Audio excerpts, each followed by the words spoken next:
lamɛnbaa cɛ ana muso denmisɛn ani maabakɔrɔ maa minnu sɔgɔlen don ana Mali kɔnɔ Mali kɔ ka Bamakɔ ana lamini bɛɛ lajɛlen na k'aw bɛɛ lajɛlen aw ni tile bi ye sibiri ye juin kalo ale tile fɔlɔ bi juin kalo tile fɔlɔ in ti don denni ye don in ana kɔrɔw bi ɲɔgɔn na ka kɛ ni a yɛrɛ ko kɛcogo ye. An ka tilega ina jamukan an b'a fɔ ale ma ko kɛnɛ kan min ye Mala Jara ye sɔɔni n'an tilara an ka kunnafoni misɛnw na an bɛna na ale bisimila bi juin kalo tile fɔlɔ min ni a don kɔni ko ka ca kosɛbɛ ka sababuya kɛ ko caman bɛ dugu la dugu yɛrɛ fana bɛ ko la kabini nɛgɛ kanɲɛ 9 waati Furancɛla fanga ɲɛma ale bɛ Cagadugukaw fɛ yen discours olu kɔni bɛɛ lajɛlen kun forila ka ban pewu laseli minnu tun kan ka kɛ ani ɲɛfɔli minnu tun kan ka kɛ bɛɛ lajɛlen y'i dantigɛ ale yɛrɛ ka sɔrɔ sa ka pano fɔlɔ k'o ta k'o yɛlɛ a fɛn sanfɛ a nɛgɛ sanfɛ baaraw olu bɛ se ka daminɛ Cagadugu ta in ale yɔrɔ ka jan Bamakɔ la dɔɔni sabula kilomètre 4 o bɛ ani Selenge yɛrɛ dugu ni ɲɔgɔn cɛ maa dɔw yɛrɛ taara si Selenge ye yaasa u ka se ka surunya yɔrɔ in na nka bɔ fala ninnu olu kɔni bɔra yan kabini nɛgɛ kanɲɛ 5 waati n'o ye 5 heures du matin ye cérémonie yɛrɛ k'a sera a kuncɛyɔrɔ la ka ban an ka maa minnu bɛ kɛnɛ kan yan n'an ka cɛden n'o ye Falayi ye ale fana ye kibaruya di an ma k'a jira k'a fɔ ko discours kɔni olu banna. Bisibiri juin kalo tile fɔlɔ Coupe du Mali ale ta ko 60 ni sabanan o fana bɛ kɛ bi lansara waati Mamadu Konate ale tɔgɔla ndulati kɛnɛ na Tomɔrɔbugukaw fɛ yen Mali ndulatatɔ minnu bɛ ɲɔgɔn na sa o ye Stade Malien ye ale min yɛrɛ ye Coupe du Mali ta a tango fɔlɔ la ni o kɛra o san 61 o ye ɲinan ye o Stade Malien yi Coupe du Mali 22 de b'a bolo a bɛ ka taa ka 23nan o de ɲini wulada in na tɔn min bɛ n'u b'a fɔ a ma ko Afrique Football Elite Club n'o ye AFE ye denmisɛnninw bɛ ndulatan dege yɔrɔ min o ndulatan yɔrɔ dɔ don o tɔn ale kɔni nin y'ale siɲɛ fɔlɔ ale ka se kɛnɛ kan stade entraîneur kɔrɔ ale ni stade entraîneur kura olu de bɛ ɲɔgɔn na bi min ye Bako Seki ye ka bɔ quartier Mali la ni Jɛnɛba Seki balimakɛ don ale ani Murule olu de bɛ kari ɲɔgɔn na bi binkɛnɛ sanfɛ ni Ala sɔnna a ma Mamadu Konate kɔnɔna na min mana bɔ o la o na fɔ aw ye o ndulati kɔni kɛra cogo o cogo o bɛ taa kun fori waati min hali ni mɔnɔ bɔ nana k'a la ka taa se penalty ta ma n'o ye ngɔyiw ye o bɛ taa bɛn kɔni fitiri masuruna ma diɲɛ bɛɛ sigilen don ka ndulati min kɔnɔ bi diɲɛ kɔnɔ o ye nanzaralakaw fɛ ye olu ka ŋanaminɛ ŋanabaw n'o ye Champions League ye Real de Madrid ka bɔ Espagne kaw fɛ yen ale ni Borussia Dortmund ka bɔ Allemagne kaw fɛ yen olu bɛna ɲɔgɔn sɔrɔ o kɛnɛ kan bi tile kelen kɔnɔna na kunun ko maa minnu bɛ yen n'olu b'a fɛ ka sigarɛti bila olu tɔgɔla don kun ye kunun ye mai kalo tile 31 o tile 31 min ye sigarɛti ale don o bɛ sigi sen kan maa minnu b'a fɛ ka sigarɛti min dabila diɲɛ seleke 4 yɛrɛ tɔn min bɛ yen ni o sigilen don sa kɛnɛya ko kunna ale kɔni ye kunnafoni di kɛ fɛɛrɛ ni dabali minnu bɛ se ka tigɛ maa minnu bɛ yen n'olu bɛ sigarɛti minba in na u bɛ se ka dɔ bɔ a la cogo min nin waati in na min ye diɲɛ fan caman fɛ jamana sigarɛti min o kɔnnen don min ye maaw bɛ baara kɛ yɔrɔ min ka sigarɛti min o kɔnnen i ni maa minnu bɛ kɛ ɲɔgɔn kan mɔbiliw kɔnɔna na n'o o ye mɔbiliw ye mata mɔbiliw ye olu bɛɛ lajɛlen kɔnnen wa fana ka i ta kɛ sigarɛti tɛ bɔ i da furu k'o fana cɛ man ɲi olu kɔni b'a dɔn k'a fɔ ko sigarɛti kɔni gɛlɛya min bɛ a la degun min b'a la ka se adamaden i ka kɛnɛya ko ma nka bamananw ko ten ko maa ti negela bila fiyewu f'a ka dada i la sigarɛti minaw olu caman kɔni ladɔnniyara kunun ko nin waleya ninnu kan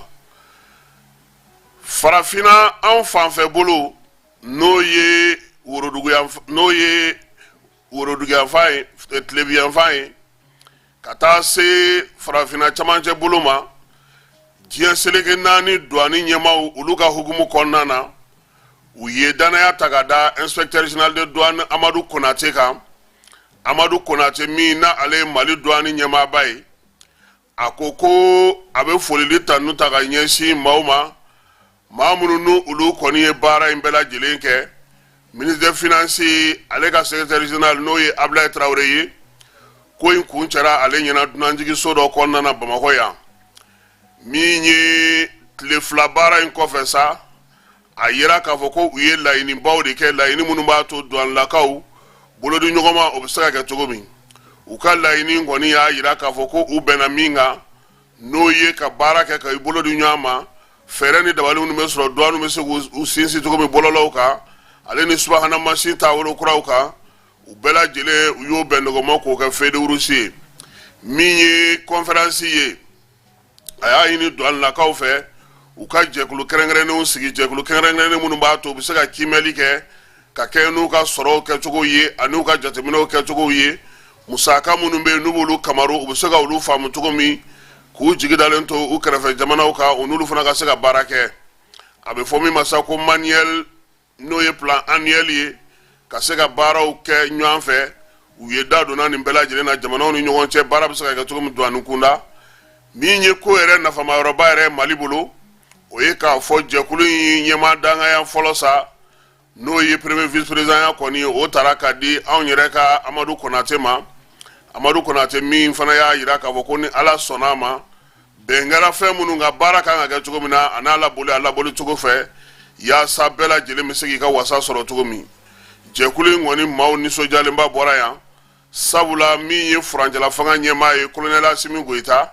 ale fana y'u bisimila Kuluba faama sigiyɔrɔ la hakilina minnu bɛ u la sa u ka sɔrɔ ka olu da ale tulo kan n'Ala sɔnna a ma min ye douane directeur ba ye an n'a kan ka ɲɔgɔn sɔrɔ bamanankan na baaraba minnu b'a bolo a na olu dantigɛ maa bɛɛ lajɛlen bɛ se ka faamuyali sɔrɔ ale ka ko in na cogo min na sangaw olu bɛ labɛn na sangɛmɔ a ta ko 624 na o de kan ka sigi ɲina n'i ye sangɛmɔ in ta k'a lajɛ hiji do hiji min bɛ tali kɛ seko ni dɔnko la min ye san yɛrɛ ni ale ye Mali bolofara 18nan ye n'o ye sigida ye nin waati in na ko a dugudenw bɛɛ lajɛlen kɔni bɛ k'u labɛn sabula min ye sangɛmɔ kɛnɛ ye foire belebeleba bɛ sigi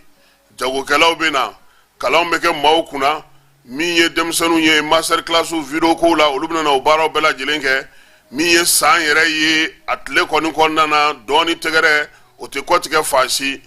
sangɛ yɛrɛ mɔli ko kɔni de ye ko in na fanbaba ye maa caman kɔni bɛ dugutigilakaw la san yɛrɛ tutigɛbaw la olu bɛɛ lajɛlen y'a yira k'a fɔ ko bɛna kɛ sen ta la ko a barikaba bɛna bonya sokurusiw bɛ a la ale ni waleyaw bɛ yen waleya minnu k'u famana ka kɛ k'u bɛna olu bɛɛ lajɛlen sigi sen kan yaasa baara min bɛ yen a bɛ se cogo min na ka kɛ ka ɲɛ bɛɛ lajɛlen o ka nimisi wasa kɔnɔna na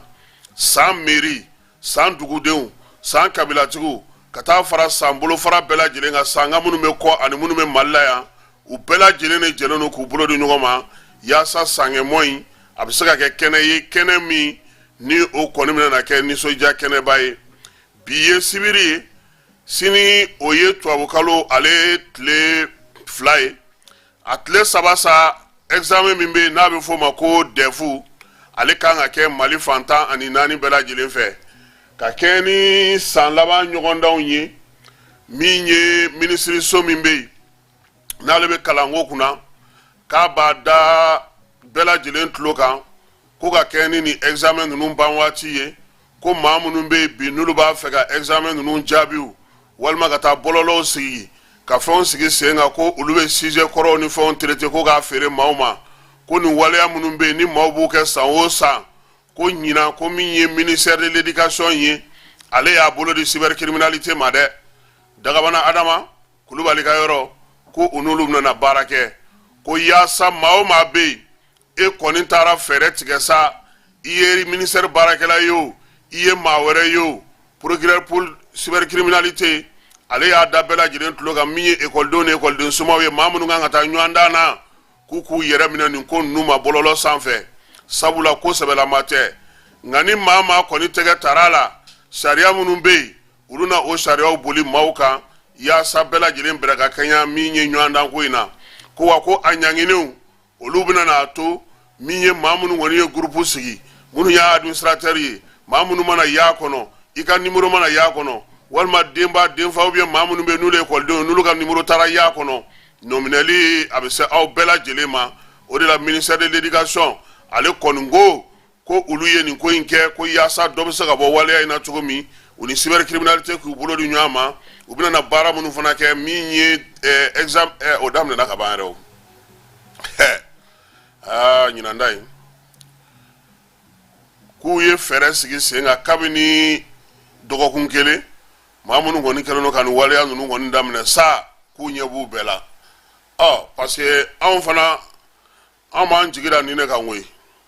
anw ma walanw mu taa ekɔli la kosɛbɛ ten ni nin tɛ anw bɛ se ka paase cogo di procureur min bɛ pôle spécialisé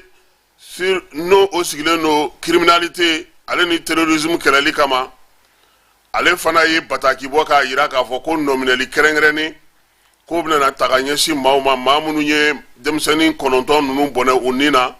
dimanche n'o o ye tubabukalo tɛmɛnen tubabukalo min sara ni o tile 19 nɛgɛ kanɲɛ 8 waati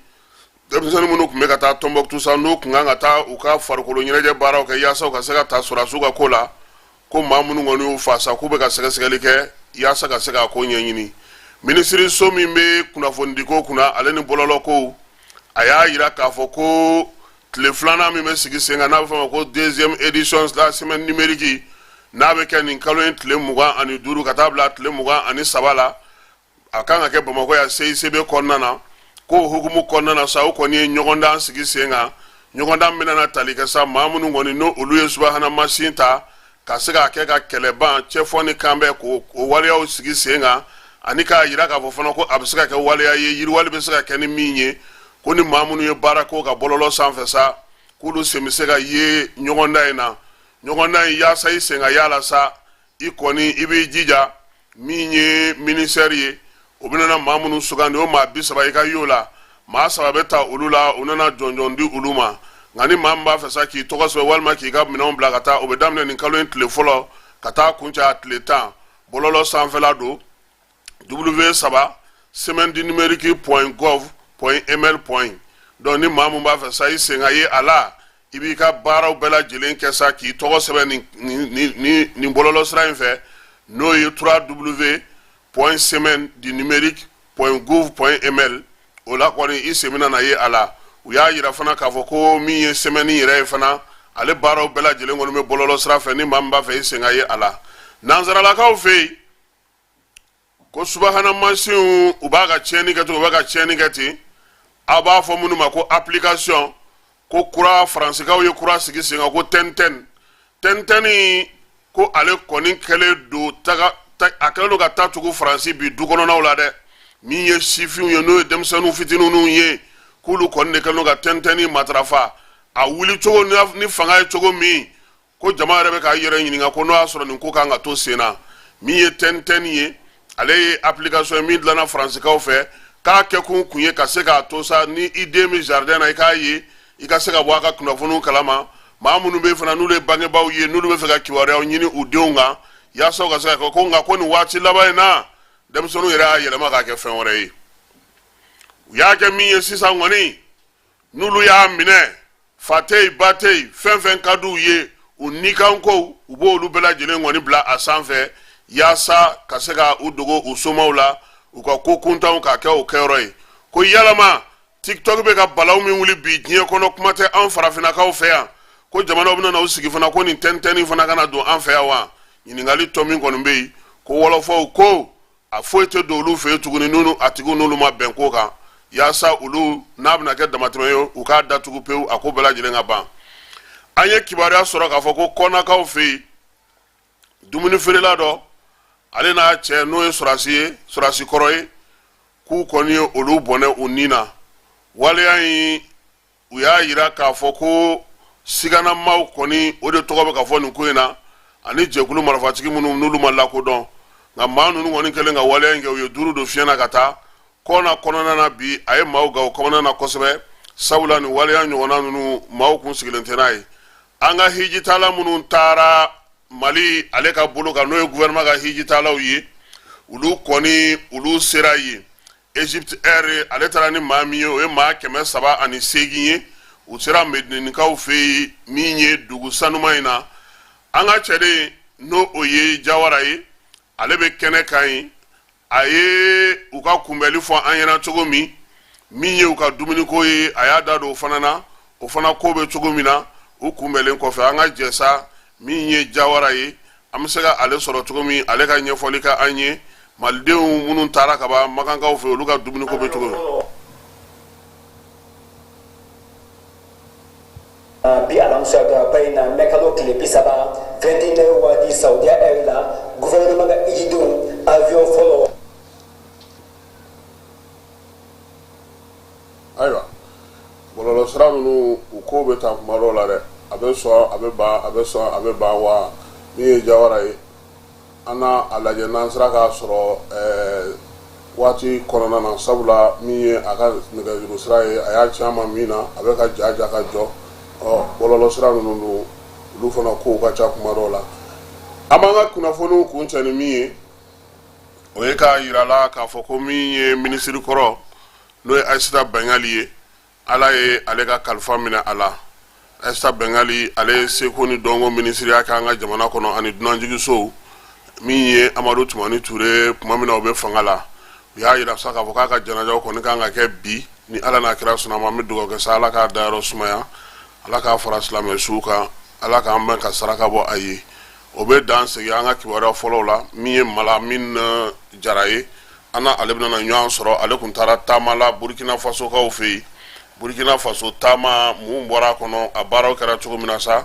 ani Mala Jara an n'ale bɛna ɲɔgɔn sɔrɔ yaasa ale ka se ka ɲɛfɔli kɛ an ye o ko bɛɛ lajɛlen na bi tilegan in na an b'a yira o la k'a fɔ ko ale tun bɛ Burkinakaw fɛ yen Burkinakaw ka taama in a ye tali kɛ min na min ye centre min tɔgɔ dalen don Thomas Sankara la olu de y'ale wele ka taa tile 2 kun don ale taara ka taa baara min kɛ sa o ye barosigi ye barosigi bɛ tali kɛ min ye u ka jɛkulu ye n'o ye Grand Maya ye ale ka taa laseli kɛ AES kan laseli mana bɔ AES kan min ye Faransi yɛrɛ n'o ye colonisation ko ye ale ni colonisation kura taabolo ka taa se panafricanisme ma sa ale y'i da don nin bɛɛ lajɛlen na sifinw ɲɛna Burkinakaw fɛ yen kɔmasegi baara o kɛra tɔn ɲɛmaw ye anw tɛ tɔnden ye nka anw ye maliyɛnw ye an ni kuma ka kan an ni lamɛnli ka kan kuma tɛ ni maa min ko k'i bɔra Burkina nin waati in na olu ka veille citoyenne n'u ka VDP n'u ka président n'u ka kow a ka ɲi fana maa min bɔra Burkina an n'o tigi ka se ka masala Mala i ni tile Yawana Lafi i danna ye yan o e tɛ muso sɔrɔ Burkina e tɛ mɔgɔ si kan mɛn non a ka gɛlɛn bon i kun taara kun jumɛn na hali n'o y'a sɔrɔ ne ye dɔ fɔ i ni u mɔgɔw ye ɲɔgɔn sɔrɔ cogo di f'u ka wele bila i ma ka fɔ k'i ka taa u ka kɛnɛ kan. Ayiwa Kasimu k'i fo k'i lamɛnbaga bɛɛ lajɛlen fo jamanifin an fɛ ko an bɛ ko min na ko maa ɲɛ ti an na donc i bɛ ko dɔ la ko dɔ fana ɲɛ b'i la donc an ye activité minnu kɛ depuis 2014 Maliko la yan donc an camarades dɔw bɛ yen nɔ u n'olu bɛ contact la donc à travers des échanges aussi u n'u ye activité dɔw fana kɛ Mali la ani Ghana yan fan ninnu fɛ donc ɲinan tour nana bi ko ka jeune dɔ de ɲini qui est expérimenté min bɛ se ka kuma AES kan min bɛ se ka kuma société civile min bɛ Mali kɔnɔ donc minnu ye kɛlɛ daminɛ a mɛnna donc u y'a ye k'a fɔ anw caman na caman bɛ se ka kuma mais en réalité nin baara in na a yirala k'a fɔ ko ne bɛ se ka taa olu représenter valablement parce qu'il y a avec 10 ans d'expérience déjà sur la scène de la société civile et politique Maliko kuma la ni Maliko kɛlɛ la an ye fɛn caman minnu kɛ ɲɔgɔn fɛ u y'a ye k'a fɔ kunkun ni ɲɛɲɛ dɔw bɛ yen se k'olu walawala n bɛ se k'olu walawala question dɔw bɛ hali n'a kɛra question de piège ye a ka ca ala fɛ n bɛ se ka n yɛrɛ bɔ dɔɔni ka tɔw fana sauver donc o cadre kɔnɔna la u ye welewelema da de kɛ ko ne ka n yɛrɛ bɔ pour que ne bɛ se ka taa bon a kun kɛra gɛlɛya ye parce que k'i ka magasin datugu k'i bɛ taa Mali représenter i tɛ ka fɛn sɔrɔ a la fana c'est compliqué o kuma ka ca dɛ o kuma ka ca mais a ti ɲɛ min kɔ camarades bɛ s'an na mana kɛ kɛcogo o kɛcogo n'o y'an bila min na ni jamana ko dɔɔni b'a la k'an bɛ min fɔ k'a bɛ se ka faamuya di k'a bɛ se ka na ni tanga dɔ ye Mali kan fana a ka ca ala fɛ an bɛ ye o la donc Centre Thomas Sankara de ye ale yɛrɛ ye jumɛn ye Centre Thomas Sankara in ye mun de ye centre de don pionniers de b'u bolo bon bibliothèque fana bɛ yen nɔ u bɛ mɔgɔw orienter ka na socialisme Thomas Sankara fɛn jɔlen don yɔrɔ min na yen de don non o ye mémorial ye mémorial fana bɛ yen centre fana tɛ kelen centre bɛ Sisɛn Ouagadougou kɔnɔna la Sisɛn donc olu fana kelen don ka opportunité de dayɛlɛ maa o maa bɛ Sisɛn kɔnɔna la n'a dafɛ yɔrɔ ninnu na maa o maa bɛ fɛ ka Toma ka lutte dɔn mais fɛn min yɛrɛ kɛra sababu yɛrɛ ka bonya ne yɛrɛ hakili ma Kasim en réalité Burkina bɛ yen n t'a fɔ n ko reconnaissance b'u la mais Toma ka idole ye mɔgɔ min o ye Modibo Keïta ye donc olu yɛrɛ bɛ ka Modibo dɔn ka se degré min ma anw maliyɛnw m'a fɔ parce que Toma y'a dɔn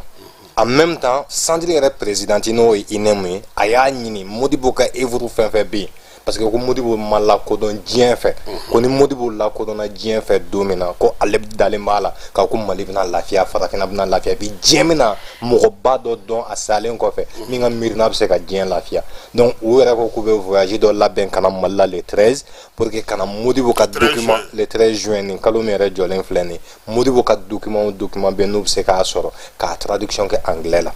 parce que k'a bɛ français la mais en réalité anglais fɔlɔ olu bɛ ɲugun français la quoi donc mais k'a bayɛlɛma anglais la pour que Modibo ka se ka ladɔn ninnu kun kan ka n'a sɔrɔ Aba bɛ yan dɛ bon komi Aba kɔ fana ma baara kɛ o de ye ko in yɛrɛ tiɲɛ sinon ni nin kun ye Aba sɔrɔ yan voilà a tun bɛ se ka kɛ ko nɔgɔman ba tun bɛ nɔgɔya dɛ voilà parce que livre ni document bɛ Aba bolo mais ne hakili la baara kan ka kɛ pour que ka o kunbɛ a kana na kɛ ni kun y'a dɔn ye voilà a ka ɲɛfɔ hali gouvernement côté fana na Modibo ka sɛbɛn dɔw bɛ sɔrɔ yen Modibo ka bataki dɔw bɛ sɔrɔ ani Modibo ka ko minnu bɛ yen u se ka olu lajɛ cogoya min na yan'u ka na labɛn ka kɛ aw minnu taara n'o ye Grand Maya ye ani Mama Fale minnu fana bɛ yen n'olu bɛ baara kɛ i n'a fɔ an kɔrɔkɛ Dawuda Tigete olu bɛɛ bɛ se ka lasɔrɔ Senabu Traoré fana bɛ n'o ye Nabu yɛrɛ Dawuda Tigete ka livre b'a bolo ani un certain Sangare olu ye min sɛbɛn Modibo kan o b'a bolo mais Amadou Djikɔrɔni ka livre foyi tun t'u bolo o de kɛra surprise ye ne yɛrɛ la parce que en réalité je ne savais pas que u kun attaché len don Modibo la ka se degré min ma donc n taalen o ye sisan a ye n yɛrɛ dusukun lafiya donc ni u nana yan an seko fana ye fɛn o fɛn an b'a essayer k'o k'u ye ayiwa an bɛna na don aw ka babu kɔnɔna na tile fila taama kun don tile fila taama in sen fɛ n b'a dɔn kɔni e kɔni e taara sira fɛ an n'an da bɛna tila ka don sirako in na nka jɛrɛ sigira kun mun kan o ye AES ye colonisation ani colonisation kura ka taa se panafricanisme na munna u ye AES sugandi k'aw ka taa kuma sigi o kan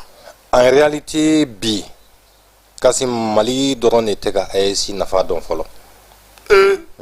cogo di Mali de bɛ retard la ka tɛmɛ jamana tɔ ninnu kan AES miirina yɛrɛ la n'i bɔra Mali kɔnɔ ka se Burkina i tɛ dunan ye bilen quoi olu yɛrɛ miirina la déjà nous sommes déjà un peuple fédéré jamanaden kelen ye anw ye et puis kungo t'i da la yen Burkina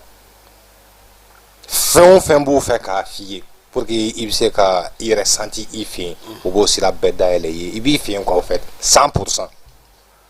Police t'i tɔɔrɔ gendarme t'i tɔɔrɔ pièce contrôle tɛ yen foyi t'i i kan parce que tu es malien an bɛ AES kɔnɔ a miirina ye an ka jɛ an ka kɛ kelen de diɲɛ bɛ k'an lajɛ donc soyons le bon exemple pour que diɲɛ k'a dɔn an ye an bolo di ɲɔgɔn ma fɛn min kama o ka se ka kɛ donc c'était dans le cadre de la journée de la libération de l'Afrique donc u y'a ye k'a fɔ AES jamanaw de osera bi o bɛ ka souveraineté yɛrɛ yɛrɛ fɛn min ye ɲɛnɛmaya kɔnɔ farafinna tɔgɔ la AES jamanaw de bɛ k'a bolo da donc anw minnu bɛ ko o boloda a tɛ ko burkina dɔrɔn kan ka kuma anw place la non a tɛ ko niger dɔrɔn kan ka kuma anw place la non a tɛ ko mali dɔrɔn bɛ se ka kuma ninnu place la non témoignage de do prévu de do an bɛ maliyɛn dɔ wele ka na burkinabé dɔ bɛ na nigérien dɔ fana welela ka na donc an saba kelen kelenna fɛn fɛn bɛ yen nɔ i ka jamana kɔnɔ évolution bɛ cogo di e ɲɛ b'a miirina la cogo di e ɲɛ b'a baara ta cogo la cogo di ayɛsi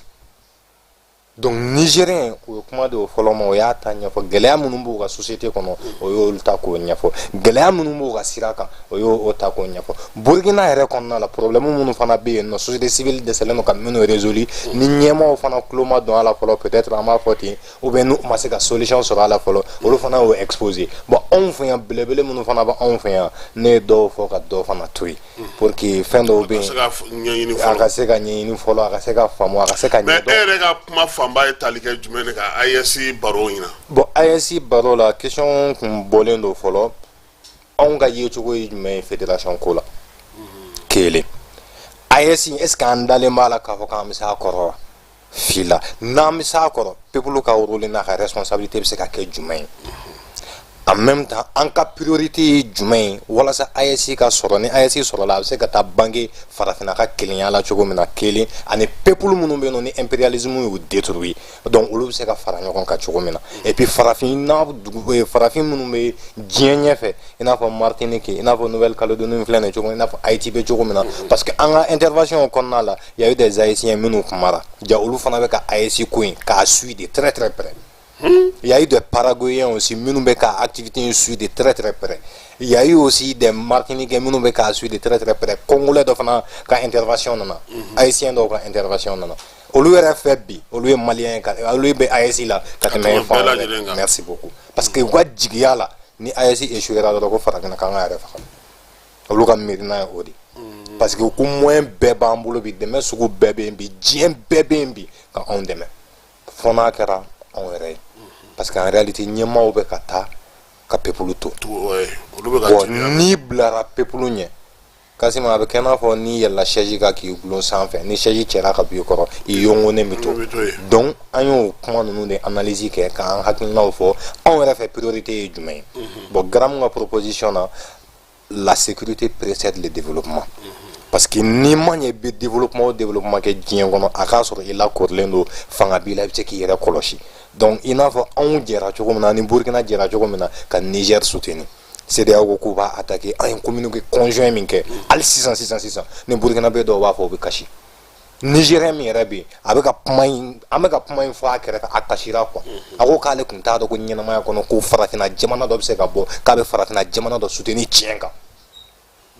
donc a bonyara olu ni ma bon olu ko ko n'a daminɛna tan olu kun sigilen tɛ n'a ko n'a daminɛna tan ni anw sera ka nin concrétiser k'a solidifier yɛrɛ yɛrɛ peuple ka lafiya sɔrɔ donc bi n'i ye a faamuya sisan aw jamana saba bɛɛ lajɛlen aw ka hakilinaw n'aw ka degun n'aw ka miiriyaw fɔ mais aw yɛrɛ bolo bi a bɛ se ka taa cogo di min ye fasodenw ka tɔnjɛkulu n'o ye société civile olu sen ka don nin ko in na parce que ɲɛmɔgɔ a bɛ n'a fɔ olu tɛ ka o labɛn hali n'o y'a sɔrɔ u bɛ k'a labɛn an kɔni ɲɛ tɛ a la anw fɛ yan Mali kɔnɔ k'a fɔ ko fɛn sigilen don sen kan min bɛna na société civile Malienne sen don AES ko la peut-être que ŋaniya bɛ ka bɔ mɔgɔw yɛrɛ yɔrɔ dɔw bɛ ka wuli ka démarche dɔw kɛ mais k'a fɔ ko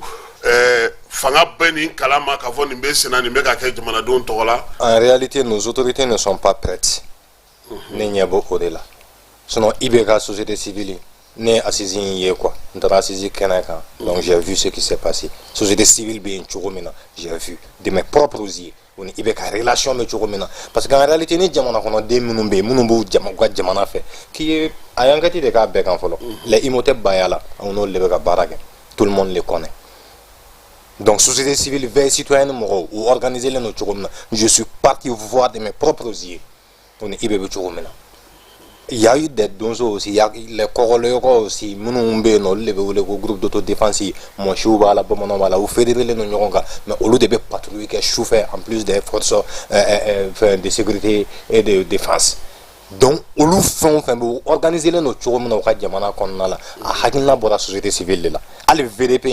la société civile là. Comme vous voulez que nous jamana barama. Il y a une constitution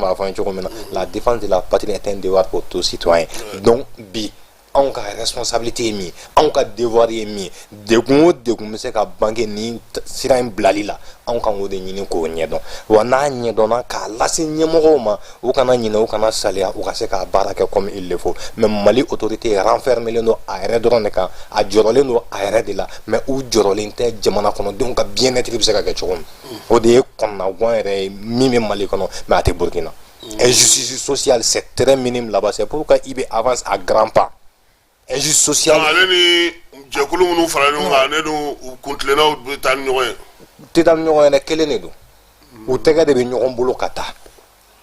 u tɛgɛ de bɛ ɲɔgɔn bolo ka taa aw mana na munna asisi la u ka asisi la a fɔra ko jamanadenw ko san 10 a tilara ka na ban san laban a nana sɔrɔ cogo min na minnu o yɔrɔ in f'i ye c'est quelque chose vraiment Kasim n'i b'i ka jamana kɔnɔdenw lamɛn i ye hɛrɛ tigi ye quoi gouvernement de kun nana ni proposition 3 ans et demi mais jamana kɔnɔden minnu bɛ société civile minnu bɛ yen o k'a tɛ se ka kɛ yɔrɔ minnu kun barikadelen don u nana barikadi bɛɛ wuli ka bɛ ko l'État u faso ye ni 3 ans et demi dira san 2 o bɛ di perturbateur de bɛna jamana perturber parce que tubabuw b'an kan mɔgɔ wɛrɛw bɛ kɔnɔna la u bɛ k'a kungun n'a ɲɛɲɛw kɛ pour que ka baara tiɲɛ ko donc ko n'i ye san 3 ni kalo 6 di san 2 mana kɛ fu la san 1 kalo 6 kɔnɔ k'i bɛ se ka mun ɲɛ i faso ye foyi donc ko ka taa san 10 di u ma bon autorité o tilara k'a ye k'a fɔ ko san 5 de bɛ maliyɛnw bolo an ye san 2 kana se san 5 ma o de kɛ anw yɛrɛ ka fɛn ye fɔlɔ donc comme proposition u tilara ka segin ka na ni san 5 ye parce que le nom Mali est là u ye o kuma min fɔ ala nana kɛ o ye jamana kɔnɔdenw o dusukun lafiya parce que an ka taa ɲɔgɔn fɛ o de miirina bɛ olu kunna fɛn o fɛn mana fɔ ni anw ka miirinaw ye o cogo la dans le cadre de l'AES Burkina Faso est prêt à faire ça mais pourquoi sisan olu ko ko u bɛ yamaruya d'u yɛrɛ ma k'a wele ko président de la république k'a sɔrɔ kalama t'a ye il y a pas d'à peu près chez eux c'est pourquoi n y'a fɔ ni n'i ka jamana kɔnɔdenw bɛ ka taa ɲɔgɔn fɛ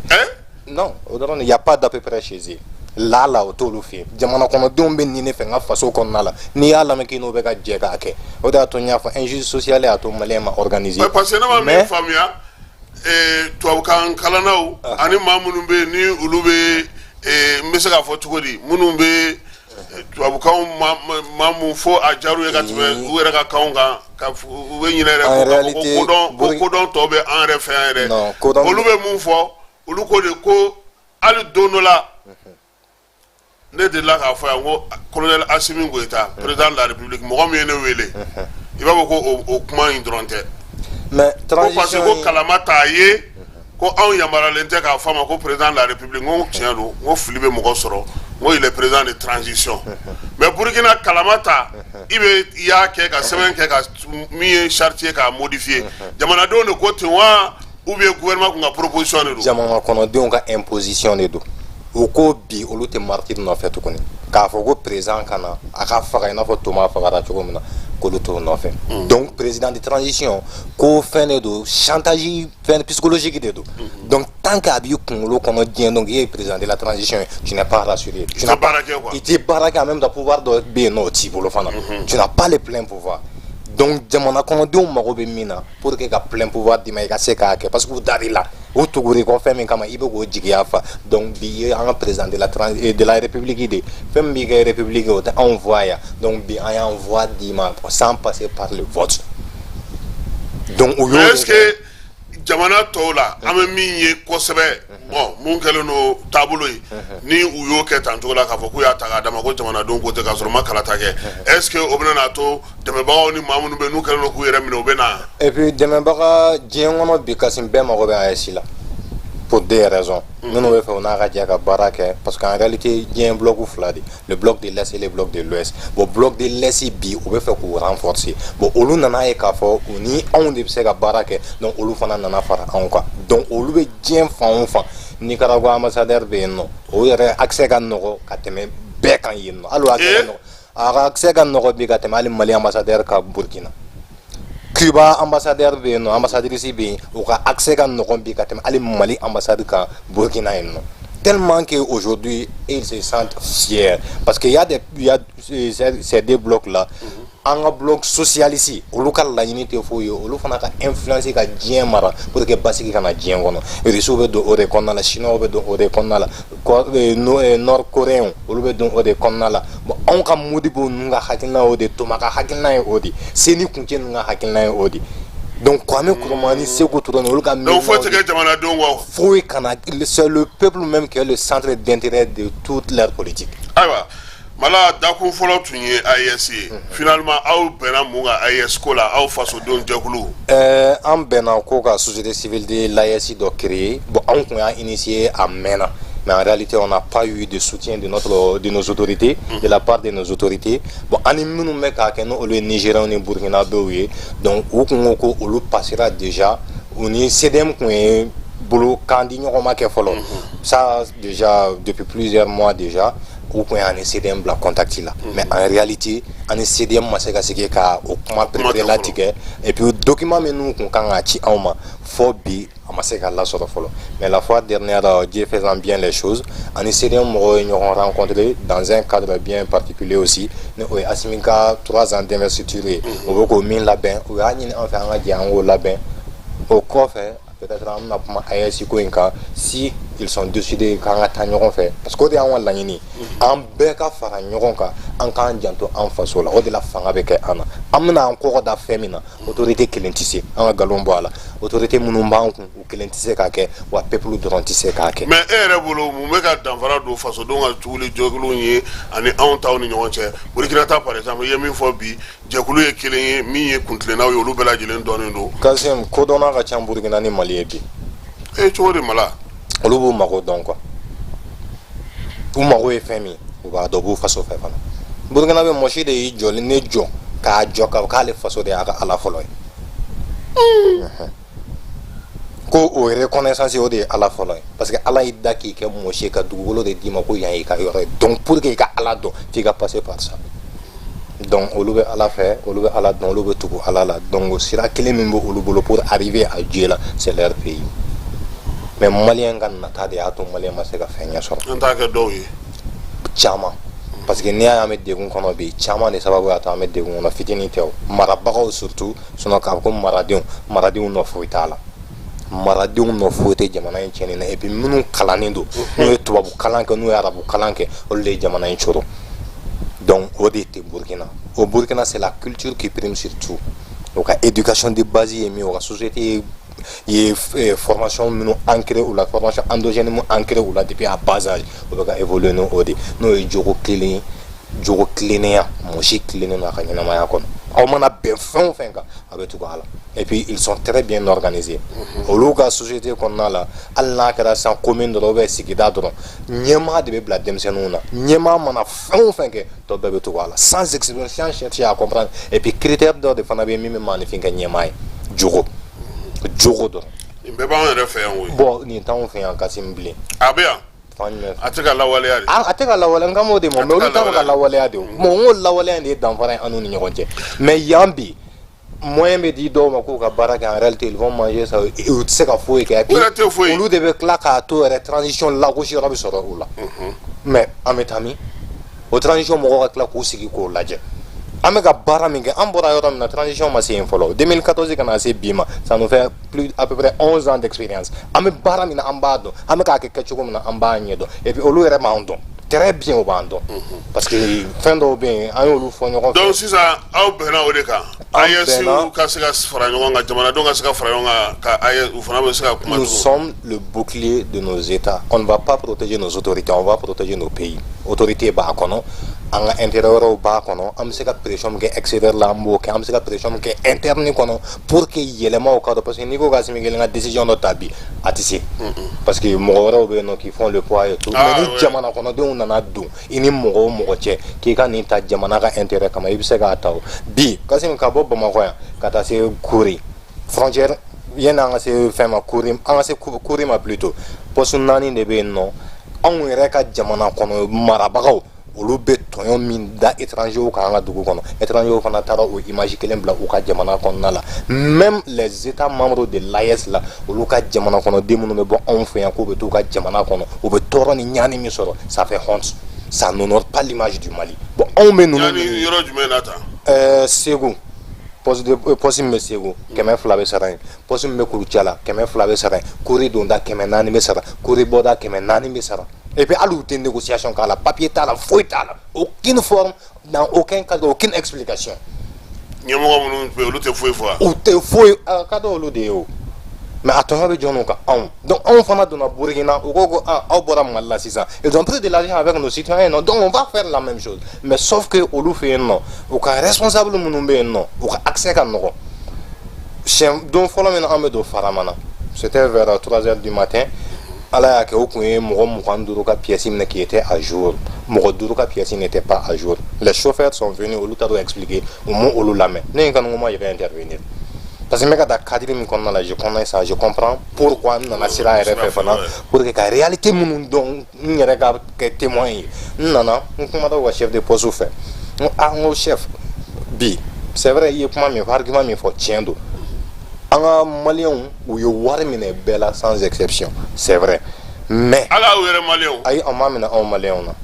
o y'a minɛ dunanw de la dunan tɔ bɛɛ la i ka pièce ka ɲi i ka pièce dafalen tɛ o u mago t'a la i bɛ wari sara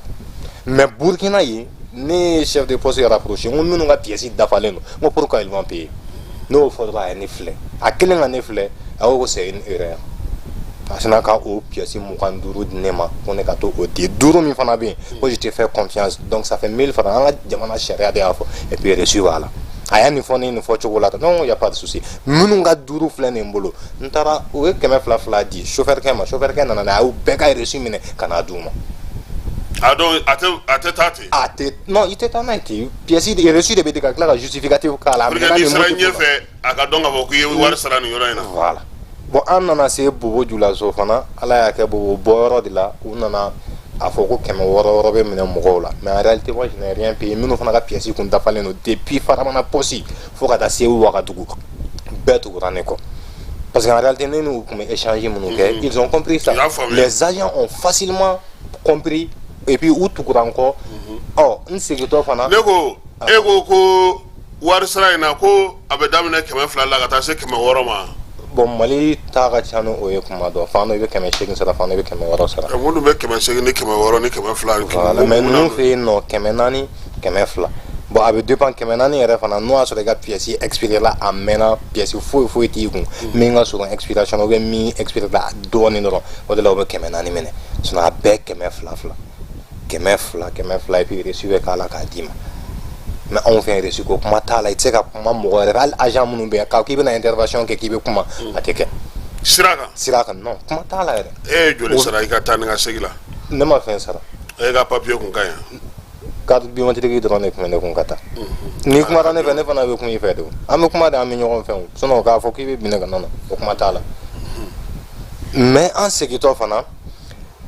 ala y'a kɛ an bɔtɔ an natɔ don Bobo donc o ye poste kelen fana kɛ yen nɔ an tɛmɛtɔ an kuma min ye olu fana ye wari minɛ mɔgɔw la i ka pièce dafalen i ka pièce dafalen tɛ mais o y'a sɔrɔ ne tun tɛ forme ba la parce que ne taara yen ne ma reposer donc an taara le 22 voilà donc a kuma nɔgɔn donc an selen yen fo ka na an se poste laban na n'o ye Faramana parce que Faramana poste de police ni gendarmerie a bɛɛ tugulen don ɲɔgɔn na u tugulen don ɲɔgɔn na malgré mais u bɛ 400 minɛ mɔgɔw la fana donc an nana se gendarmerie la ne nana expliquer tuguni o ma wari minɛ ne la et tout ne ni mɔgɔ fɛn fɛn kun don pratiquement o y'a bɛɛ to yen mais n ye n dɔnbaga wɛrɛ fana sɔrɔ an terimuso dɔ bɛ yen an ni min ye Mali cɛtila kɛ ɲɔgɔn fɛ Azara Mayiga ale denmuso kun bɛ yen a n'a ka passeport malgré que a ka passeport b'a bolo u ye wari minɛ a la donc ne y'ale dɔn yen an bɔlen yen sisan an nana don polisi de cour kɔnɔ donc an nana don polisi cour kɔnɔ o ka chef de poste plutôt ale yɛrɛ kun bɛ yen fana bon ne y'a essayé n ko n bɛ kuma bila n'an ni ɲɔgɔn cɛ n ko mais n ko aw b'anw minɛ k'anw sigi nos pièces sont à jour n ko o bɛ mun de ko fɔ ko c'est pour des mesures de sécurité de vérification aussi donc a y'o kuma min fɔ ne y'a ye n bɛ se ka kuma nin fɛ nɔgɔya la ne kumara a fɛ n ko karimasina n ko ne ma fɛn dɔ faamu n ko chef n'o o ye dirigeant ye n ko bɛ k'a fɔ an yɛrɛ dama man ka kɛ ɲɔgɔn tɔɲɔbaga ye n ko i bɛ y'a fɔ télé la bɛɛ y'a mɛn Asimi y'a ta fɔ Tiani y'a ta fɔ bɛn ko an ka sɔn nɔgɔya kɛ an ni ɲɔgɔn cɛ walasa an ka peuple ka lafiya sɔrɔ en même temps même les peuples qui ne font pas partie aussi de l'AES an ka traitement de faveur min kɛ u ye n'u bɛ à jour an ka n'u tɔɔrɔ parce que dans les jours à venir olu bɛ se ka na fara AES mais aw ka lajɛ la est ce que aw ye laɲini kɛ ka kɛ ni nin ko kɛrɛnkɛrɛnnen n ko nin bɛɛ de ɲɛfɔra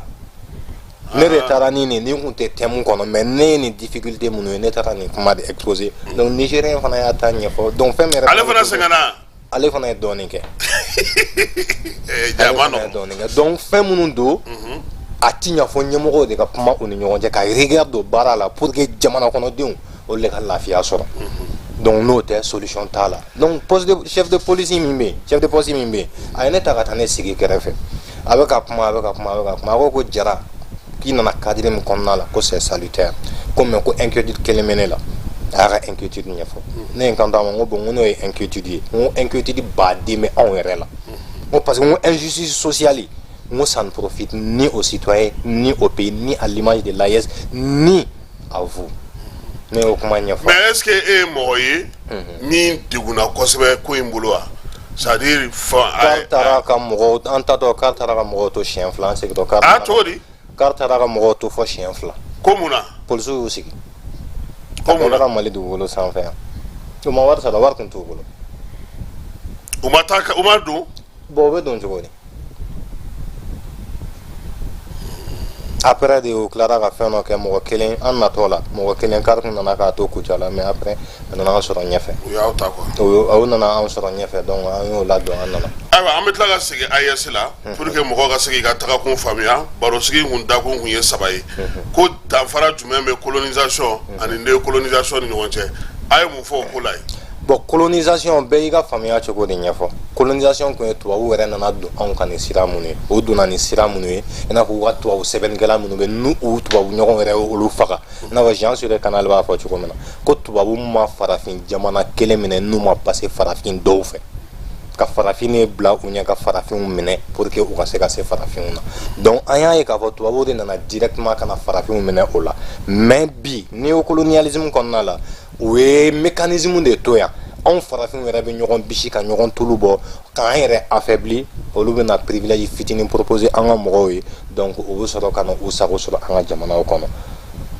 donc o de tun bɛ yen an ye ka aspect dɔ lajɛ an ka mɔgɔ dɔw bɛ yen an y'u ɲininka bi an ka mairies bɛ ka fɛn cogo min na baara cogo min na an ni ala cɛla la an b'a dɔn ça ne profite pas aux populations citoyen kelen tɛ yen k'i bɛ lafiya sɔrɔ mairie ka gestion na taxe minnu ni i b'a sara impôt minnu ni i b'a sara mairie de kan ka se ka a gestion kɛcogo ɲa pour que n'i taara i ka extrait d'acte de naissance nɔfɛ a kana f'i ye ko tile 3 k'i bɛ n'i ka extrait nɔfɛ bi an ka mairie dɔw kɔnɔna la n'i nana extrait nɔfɛ ni 20 don u b'a fɔ ko i ka 100 sara an b'a kɛ 500 k'a d'i ma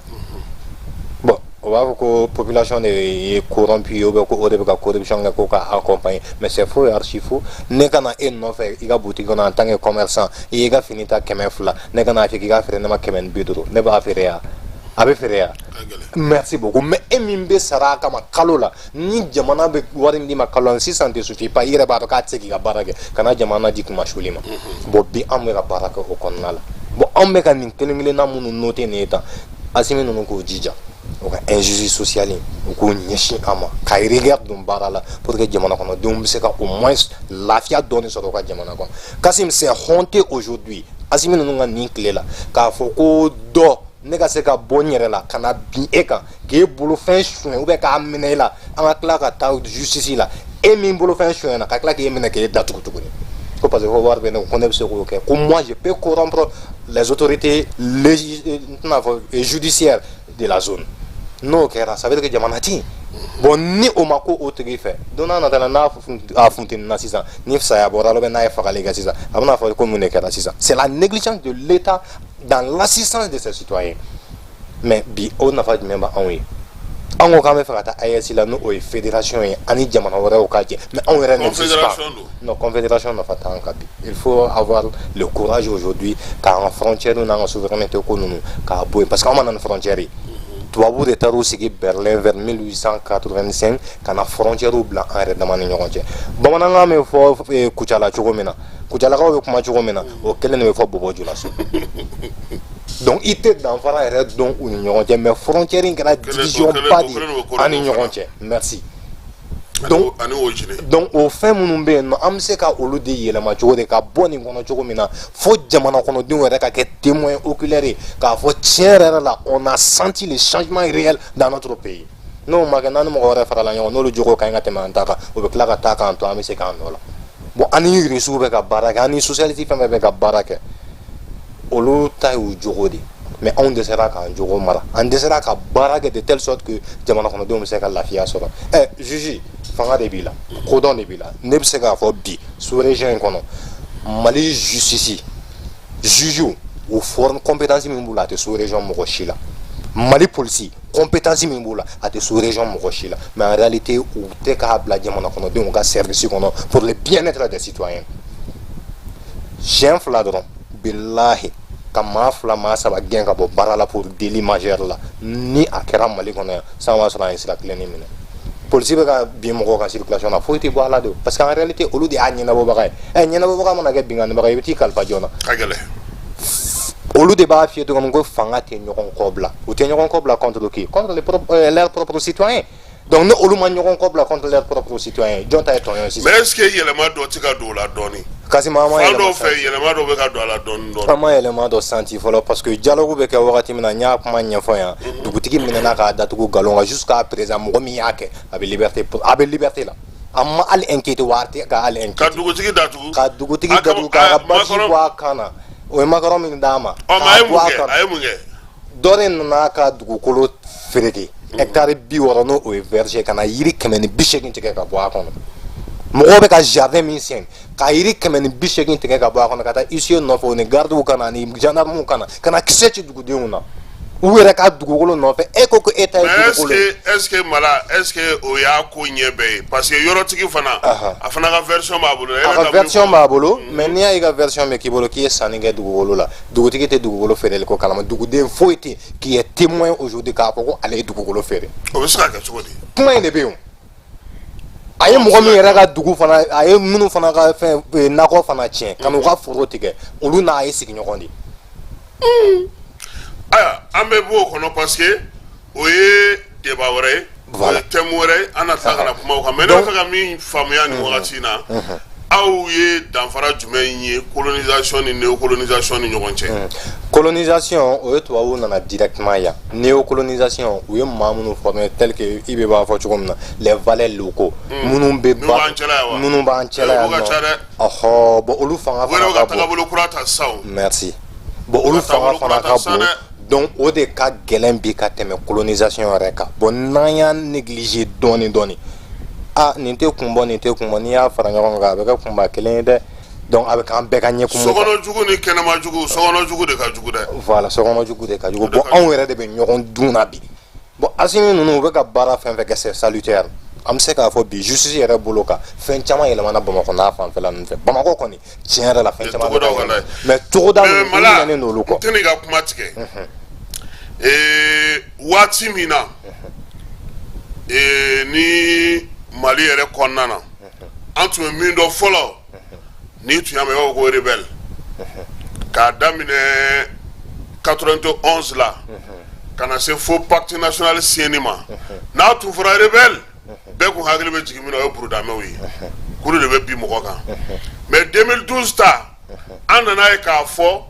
bilenmanko tɛ jɛmanko tɛ farajɛko tɛ bɔbɔko tɛ miyankako tɛ bamananko tɛ bɛɛ lajɛlen bɛ a la an ye min mɛn mɔgɔw da u ko anw y'an sigi Bamakɔ yan an ye mɔgɔ minnu ci u ma k'o ye préfet ye an ye mun ci ko o ye juge ye an ye min ci k'o ye procureur ye an ye minnu ci k'o ye gouverneur ye an ye minnu ci k'o ye commandant ye olu de taara fɛɛrɛ sigi sen ka jamana kɔnɔna na k'a kɛ komi n'a sɔrɔ yen yɔrɔ ye olu ta ye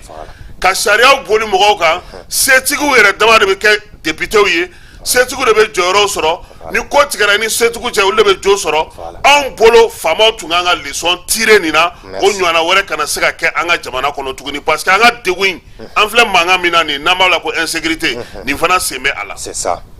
juge caman bɛ yen u kɛlen ka degun sɔrɔ procureur caman bɛ yen préfet caman bɛ yen u ye degun sɔrɔ a dɔw y'a fɔ an ɲɛna jɔn ko ala anw tun bɛ mara kɛ cogo min a tɛ se ka kɛ ten tuguni mais bi an ɲɛ bɛ mun na sanu bɛ bɔ yɔrɔ yɔrɔ ni sibiri ɲɛ kelen fanga bɛ mɔgɔ min bolo yen olu b'u sago kɛ ni nafolotigiw b'u sago kɛ mɔgɔw la anw yɛrɛ bɛɛ tun bolo n ko nin waati in na jamana kɔnɔ nin ko ninnu kan ka kɛlɛ mais mun bɛ k'an dabali ban c'est que mɔgɔw bɛ t'u sago kɛ mɔgɔw la ka tila ka na Bamakɔ yan ka na wari dun u sigilen u tɛ Foyi hali u tɛ t'a bɔ a dɔn la. ko fɛn b'a la yɛrɛ u tɛ wele fanga fɛ foyi fanga tɛ mago f'u t'u la ye foyi n'i ye Keɲebakaw ta u b'a f'i ɲɛna olu ka ji bɛ ka tiɲɛ kosɛbɛ u ka dangaw bɛ ka tiɲɛ u ka foro bɛ ka tiɲɛ u ka kungow bɛ ka tiɲɛ u yɛrɛ t'a dɔn u b'a kɛ cogo min maire min bɛ yen u b'a fɔ ko o maire o ni dugudenw olu tɛ bɛn dugutigi ni maire tɛ bɛn préfet a bɛɛ de ɲagaminen don voilà bɛɛ bɛ k'i mago de ɲini sisan ni mɔgɔ min bɛ fɛ e ye ko min kɛra i la ka tɛmɛ c'est à dire i y'a ta misali la k'a dɔn k'a fɔ nin de fana bɛ an ka gɛlɛya in ju la ne bolo i bɛ mɔgɔ minnu bila ka taa i b'i kantigɛ da yira olu la voilà k'a f'u ɲɛna karisa anw ka jamana in anw bɛ ka marifa ta dɛ jamanadenw bɛ ka sɔn dɛ mais aw minnu fana ye fanga ka cidenw ye yen fɛn dɔw bɛ yen olu tɛ ɲɛ tuguni voilà e bɛ se k'a faamu cogo di bi ko Mali yɔrɔ dɔw la hali yɔrɔ minnu bɛ yen sisan sa n'u labilara dɔw taara fangatigiw la ka t'u jogo kɔrɔ daminɛ yen tuguni ne min bɛ mɔgɔ tɔɔrɔ ne dɔnbaga minnu bɛ Gawo min bɛ mɔgɔ tɔɔrɔ Mala n bɛna kuma d'i ma min bɛ mɔgɔ tɔɔrɔ faama dɔw bɛ yen n'i ye kuma ɲɛfɔ i b'a fɔ ko daluya b'e bolo voilà duguden k'i ma n bɔtɔ nin kɛra n na nin ye n sɔrɔ témoin oculaire don ale yɛrɛ a kɛra ale de la bon nin fana kɛra ne de la sira la e bɛ tila tuguni ka n'i jɔ ko daluya bɛ ne kɔni ma daluya ye ka tɛmɛ o kan ne bolo bi transition n'a bɛ fɛ ka dɔ fara a ka kow kan a kan ka mun kɛ mɔgɔ o mɔgɔ jɔyɔrɔ bɛ d'i ma i ka ɲini k'a dɔn i ye jɔn de ye fɔlɔ moralité i yɛrɛ ka dɔn fɔlɔ i ye maa sugu jumɛn i bɛ sɔn mun ma i tɛ sɔn mun ma i ni jamana nafolo cɛ tun bɛ cogo di i yɛrɛ ka danbe n'i ka hɔrɔnya kow b'i bolo cogo di fɔlɔ i ka maanifinya mɔgɔw minɛ cogo b'i bolo cogo di nka n'an y'a kɛ ko Mala ye n teri ye ninnu y'an ka mɔgɔw ye an ni ninnu de ye nin kɛ tile fila in na mɔgɔw bɛ kulokanw na yɔrɔ la i b'a dɔn k'a fɔ ko yɔrɔ caman na bi mɔgɔw tɛ ka ban ko parce que ko sɔrɔdasiw tɛ ka baara kɛ koyi mɔgɔw bɛ ka ban de ko fanga ɲɛmɔgɔ minnu bɛ ka taa k'u bɛ ka jogo kɔrɔ ninnu daminɛ tuguni e bɛ u ka rigueur sumayara trop u nana ni élan min bi o tɛ mɔgɔ si ɲɛ fo ka segin o kan dɛ mɔgɔ si ɲɛ t'a la k'a fɔ k'u bɛ ka n'u ma segin o kan kɔni a ma ɲi i b'a dɔn différence b'an ni Burkina cɛ parce que i b'a dɔn min b'a kɛ ni i ye mɔgɔw bila ɲɛmɔgɔya la takan ma f'i ye tacogo ma f'i ye i wele cogo ma f'i ye i taara dɔrɔn parce que ɛlɛ nin ko ta nin ko ta nin y'a kɛ tan n'a ma b'o la a tɛ ɲɛ bi ne bɛ fɛ u k'an ka jamana maracogo u k'a kɛ u ka sɔrɔdasikanw bɛ cogo min munna Mala cɛ tɛ bi Asimi Nani Sanjɛ ko min ye san 3 kɛ chef de commandant la commandant de zone ko depuis Asimi nana ko karisa bi a k'a ma bɔ a nɔ na o tɛ yen voilà yɔrɔ o la kɔni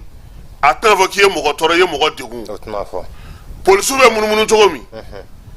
commissaire i cayalen n'i mɛnna o ye san 3 ye commissariat kelen kunna voilà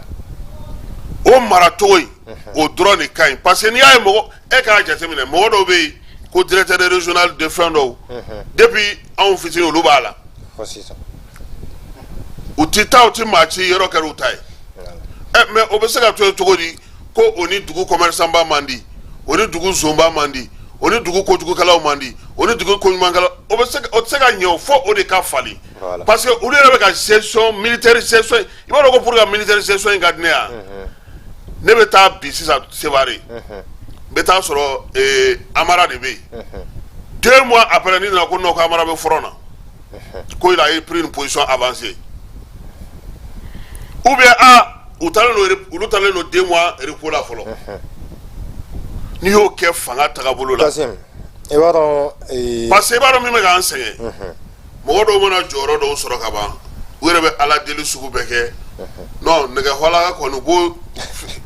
non nɛgɛhɔla bɛ da tasuma kan walaha u bɛ fɛn kɛ i tɛ se ka d'a la o mais tant que a bɛ bila i kunna cɛ i y'i kɛ cogo cogo i mɛnna cogo cogo i tɛ tɛmɛ nin kan ye et puis a jateminɛ fɔlɔ n t'a dɔn n'i tun b'a jateminɛ fonctionnaire minnu tun bɛ bouger Musa tile la walahi f'u denw tun bɛ fiyɛ a bɛ san daminɛ yan yanni san ka ban a b'a fɔ k'aw fa min tera ka taa yan fɛ a bɛ munumunu fo k'aw fiyɛ 5 et puis fɔlɔ mɔgɔw tun bɛ nommé ka taa bila Mali fan bɛɛ de fɛ sisan i bɛ mɔgɔ ye k'a fɔ non an bɛ fɛ ka to Bamakɔ yan et puis faut te boire la fana o be nyini o be tla ka soutenir we cousin nga mo ra la cha yoro do ina ya sa comme saraba bolo ka ba alni atina na fenge o de mai bon oni e fen kele me mbo fo ka kuma dima tant que fana mamunu mina mali mara be mamunu bulu o ma bo maldeun ku malien kuna ka fo ko ni mo ko jugu ke bamako ya ko ka bla ka ta koron fe ko e sanction e nu mo bo mo kuna ante lafia koron te sanction ga ro do de fana be bara la corona donc ni e ko jugu ke ga ko jugu nyanga ta be bemi ma ko bo ila mais akana fo ko abo ko comme yen nga mi bla ka ta kidal ami bla non mo do ga papier bo ka fo ko boko aw ka ta ko sa na gamu ye mu fo ko ni mo ko mana ka be mu nge ka bo tu ga remplacer olu mata tian décision de mata ne be se to ga ko jugu ke mo ga ko comme ne ko jugu ga ne bla ka ta kidal ba ne bla ka ta tawde non c'est pas bon abe mo ko affecté ni sanction mi grebe yoro mi be nyangi ki toy ite takapta ko parce que ko jugu ke pour ga sika kuma di ma quoi Kasim ne système do fana me Burkina mi re ka sa ga teme système to beka chef de canton critère de base sigili la et puis jogo yere de ato avec mais on chef de village c'est go sigira ni jogo ya bon critère d'humain ato ou reconnu comme légitimité traditionnelle bon critère ma dégagé fou ma ko ya politique a dégagera bon ne ma me a dégagera passé ani tukoro abla job ye baraka kan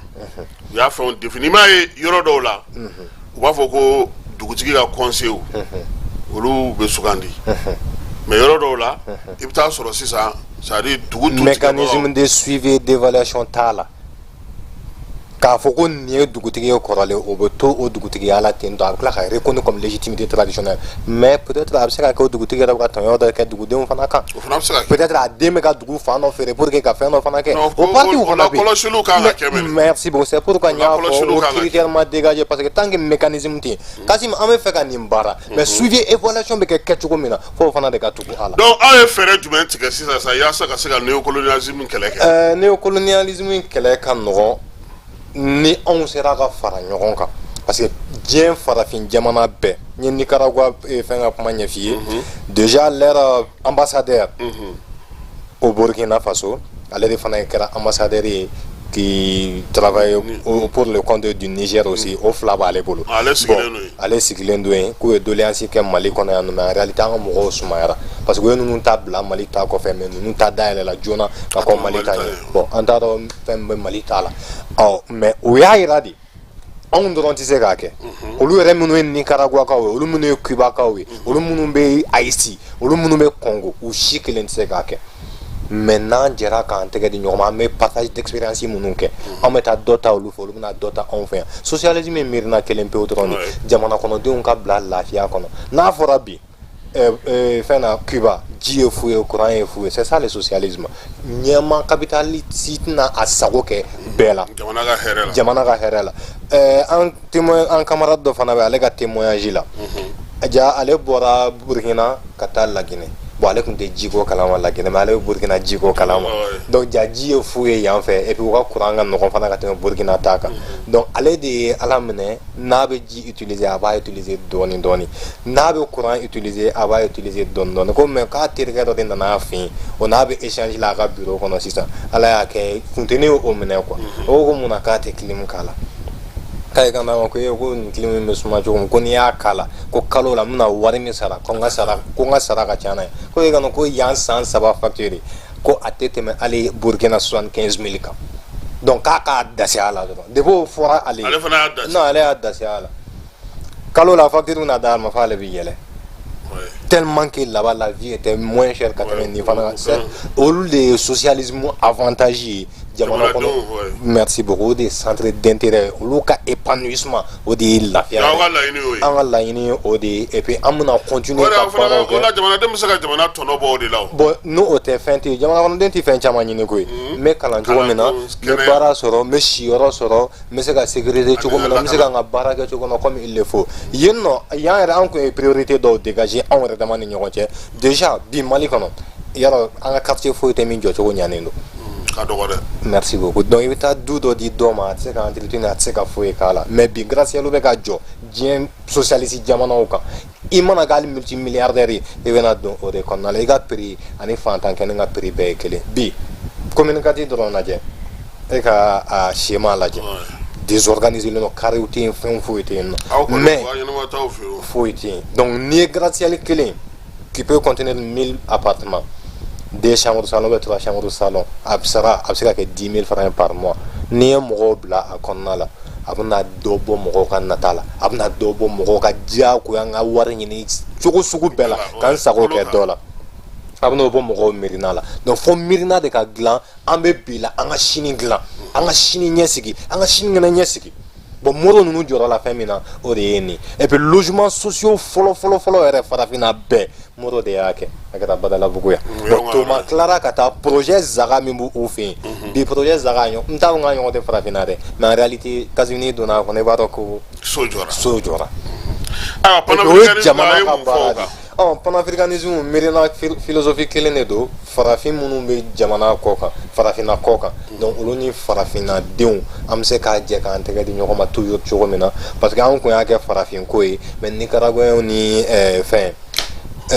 cubain dɔw bɛ yen olu ye jɛman ye bon u fari jɛra quoi bon olu fɛ ko anw bɛ racisme kɔnɔna la an ko non racisme tɛ miirina cogo de don parce que golo t'i kɛ finman ye o maa dɔw bɛ yan nɔ u golo ye finman mais u miirina ye tubabu hakilina de ye u miirina ye arabu hakilina de ye dɔw miirina ye anglais hakilina ye mais an t'o nɔfɛ mais farafinya bɛ se ka sankɔrɔ ta cogo di mun base kura kan philosophie dɔw de fana bɛ anw bolo an ka société consolidé len don cogo min na a construit len don cogo min na an bɛ se k'o modèle améliorer davantage ka taa cogo min na pour que le vivre ensemble la cohésion sociale l'entraide la protection la sécurité entre nous a bɛ se ka kɛ nafa ye cogo min na Kasim sinankunya ye nkalon de ye anw fɛ yan mais Burkina nkalon tɛ dɛ non mala e yɛrɛ ka bi kuma i ka farin bi dɛ n ka farin u ye ka sɔn an ye yɛrɛ hali dɔɔni n sɔnnen don an ye mais en réalité anw bɛ musalaka don fɛn min na Burkina bɛ ten musalaka don o la bon o de y'an ka jamanaw kɛcogo fana ye bon n'o kɛra jamanaw kɛcogo o dun y'o inspiré anw de Mali anw de fɛ yan fɔlɔ i sinanku i n'a ti kɛlɛ fiyewu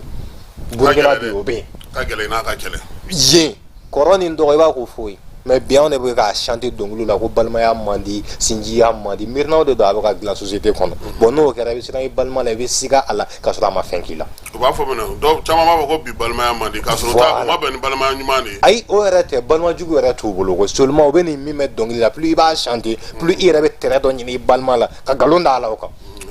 miirina bɛ dilan ten de tel que tubabuw ka philosophie là que l'homme est un loup pour l'homme mais si l'homme est un loup pour l'homme comment on peut construire une société on veut une société de kɔnɔna la mais pour nous l'homme est un protecteur pour l'homme voilà yan fana an ka mɔgɔw bɛ dɔnkili yɛrɛ da le time is money le time n'est pas money le time est humain anw fɛ yan c'est l'homme qui prévaut sur tout mɔgɔ de ye anw yɛrɛ ka ɲɛnɛmaya yɛrɛ centre d'intérêt ye fɔlɔ wari tɛ o sanu tɛ diɲɛ fɛn foyi tɛ ne ye jɔn ye n fa bɛ na ba bɛ na balima bɛ na mais Mala n'i ye a faamuya sisan aw kumana AES kan aw kumana colonisation o danfaraw kan aw kumana panafricanisme kan ko in yɛrɛ bɛɛ lajɛlen kuncɛlen ye centre ye mun de fɔ ko aw kuna n'o kɛ centre aw ye mun laɲini kɛ a baara bɛɛ lajɛlen baro sigi centre y'a laɲini o bɛna Mali la le 13 donc o ye information minnu sɔrɔ yen fɛ o bɛna information dɔw ɲini yan fana morow ka hakilina kan o bɛn'o dɔn anw yɛrɛ ka société civile fana ka miirina bɛ cogo min na o bɛn'o ɲini k'o dɔn mais ils vont continuer à travailler avec nous pour pouvoir mettre en place une société civile africaine digne du nom parce que an y'a ye k'a fɔ anw saba dɔrɔn tɛ se mais jamana wɛrɛw fana sigilen don ka anw lajɛ donc an bɛ se ka don olu kɔnɔ ni fɛɛrɛ ye cogo di mais o tɛ kɛ fɔ anw yɛrɛ ka jɔ fɔlɔ fɔ anw yɛrɛ ka se ka société civile kɛ min bɛ se ka baara kɛ injustice sociale ka dɔgɔ Burkina cogo min na a ka dɔgɔ Niger ten a ka dɔgɔya Mali yɛrɛ kɔnɔ o même degré pour que an bɛ se ka évoluer ɲɔgɔn fɛ an bɛ se ka formation minnu kɛ ɲɔgɔn fɛ an bɛ se ka baara wɛrɛ minnu kɛ projet wɛrɛ minnu entreprendre ɲɔgɔn fɛ en tant que membre de la société civile donc ka baaraw de boloda an ka jamana kɔnɔ autorités kan accompagner pour le bien-être de tout le monde olu ka se k'u jeniyɔrɔ fin anw fana ka se k'an jeniyɔrɔ fin pour que tiɲɛ yɛrɛ ka fɔ farafinna mɔgɔ minnu ka espoir dalen don anw ka jamana saba in kan bi u jigi kana tigɛ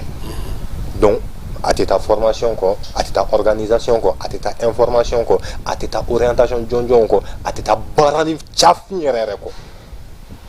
cafin yɛrɛ yɛrɛ a tɛ taa o kɔ tel que an tilara ka taa Bama n t'a dɔn n'i bɛ Bama dɔn Burkina yen nɔ tuma de ye Bama rizerie in dayɛlɛ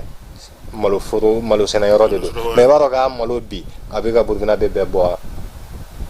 a bɛ burukina bɛɛ bɔ mais ba tɛ burukina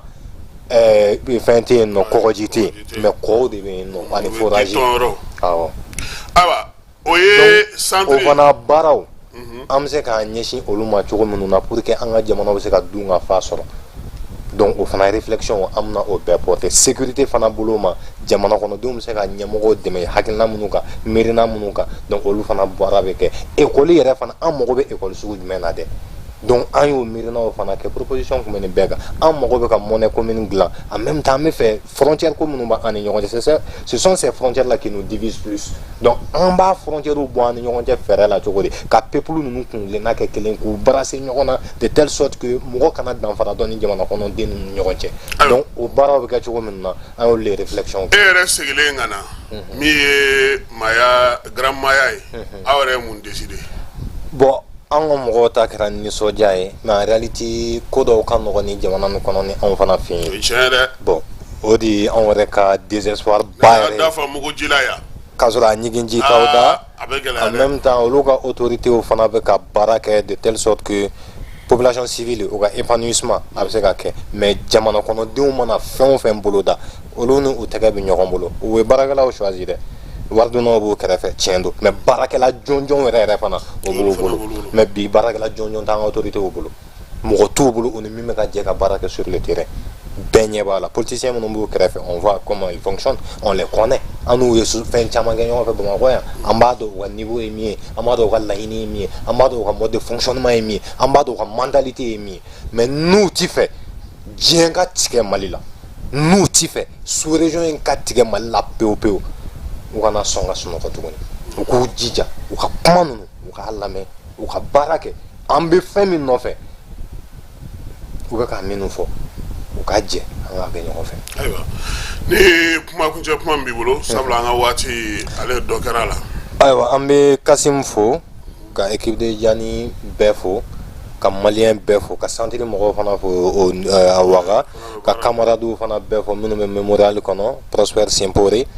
ko activité fɛn fɛn mana k'an bolo pour le Burkina la donc an ka taa u fɛ u b'an dɛmɛ an b'a kɛ ɲɔgɔn fɛ désormais nous sommes des frères barrière t'an ni ɲɔgɔn cɛ distance t'an ni ɲɔgɔn cɛ le centre aussi est disponible pour ça la veille citoyenne aussi mɔgɔ caman y'an ka numéro ta n'u bɛ ka échanger hali sisan natɔ yan an dɔw bɛ ka échanger u ko k'u jigi bɛ Mali de kan olu ɲɛ bɛ fɛn o fɛn na Mali de ka élan ka suma ni tɔw ta ye